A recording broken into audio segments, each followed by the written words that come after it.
moving on to our next project, I called this one Floral Globe Decor. Not sure why, because it is more so a fun paperweight or just a cute little shelf decor piece, but I went ahead and I used some resin for this project, a mold, and also some faux florals. So the first thing that I did was I actually sprayed my resin release spray into my mold, and then I pulled off a couple of these yellow roses here. I think I got these at Michael's or Joann's, but you can also get them from the dollar store for sure.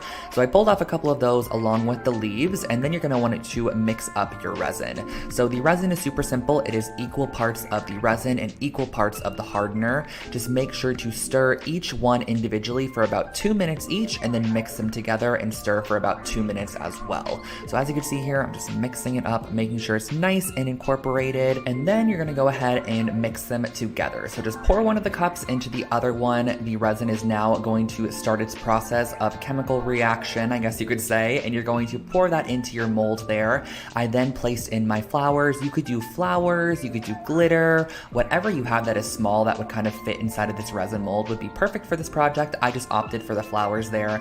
I whipped up another batch of resin, poured it over the top to ensure that everything was fully covered, and then you're going to let this sit for probably about 24 to 48 hours, and that finishes off your little paperweight.